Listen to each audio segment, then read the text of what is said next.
Hello, and welcome to Arriving at Nineveh. Today we will be defending the classic fairy tale.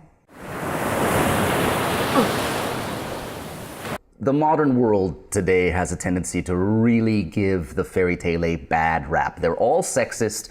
The woman always needs to be saved. The man has to come in and save the day. And why can't the woman save herself? And all of that. And admittedly, if you blur your vision a little bit, that's what the classic fairy tale can look like. But if you keep your eyes wide open and you look at the particular details of a fairy tale like Sleeping Beauty, there is something beautiful there that we can teach our boys. There is something beautiful there that we can teach our girls. And there is something wonderful for us to learn about Christ's love for us. Let's cut to the climax of the story. Aurora has already pricked her finger on the spindle and has fallen under the curse of sleep, a curse that will last 100 years. Her curse has caused everyone in the kingdom to sleep. The only thing that will break the curse is true love's kiss. Now, Prince Philip, her true love, escapes Maleficent's dungeon with the help of the fairies. They have given him a sword of truth and a shield of virtue. And Maleficent, still confident that he can't possibly succeed, looks in horror as he makes it past the thicket of briar. She flies between Philip and the castle, conjures up all the powers of hell, and turns herself into a dragon. Philip gets pushed to within an inch of his life, but his sword of truth flies true and slays the dragon. He gives Aurora the kiss of true love, the curse is lifted, the entire kingdom awakens, and they live happily ever after. That's exciting stuff. So what's wrong with the story? Why can't Aurora save herself in this instance? Well, what actually saves her? It's not the dragon slaying. It's not the hacking up of the thicket of briar. It's true love's kiss. So technically speaking, Philip could just walk into the castle if there wasn't a dragon and if there wasn't a thicket of briar. He could just walk in, give her a kiss, and the story is finished. The lesson for girls here isn't that they need saving. The lesson is, what kind of man deserves to give them true love's kiss?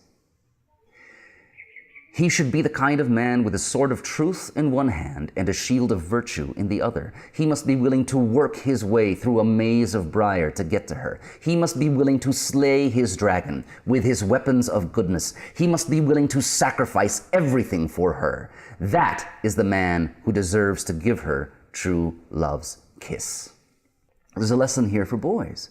Boys learn that they must be of extraordinary virtue to be able to deserve the woman of their dreams. That they must be able to slay dragons with nothing but the truth. That she is of such high value that he must be willing to go through all of this for her. I'm trying desperately to see what's so bad about that. The entire story is an allegory for Christ's love for us. Prince Philip is a Christ-like figure. He hacks through the thicket of briar, our sin. He defeats a dragon, Satan himself, so that he can give us true love's kiss and wake us up from the curse of death and restore us to our rightful place in paradise. Again, is this a bad lesson? Now, to paraphrase G.K. Chesterton, it's the old things that are of immense value. And fairy tales is one of those old things. And before we muck around with the elements of the story, before we just pass judgment that they're all terrible and awful, let's take a look at what they're actually teaching us. Now, if they're teaching girls that they are princesses and that they deserve nothing less than princes, and if they are telling our boys that they must become princes to deserve princesses, if they are telling us the story of how Christ loves us, are those bad lessons? And should we be mucking around with them? I don't think fairy tales really need reimaginings. I don't think fairy tales need retellings. I simply think that they need to be told over and over and over again. There is magic in them.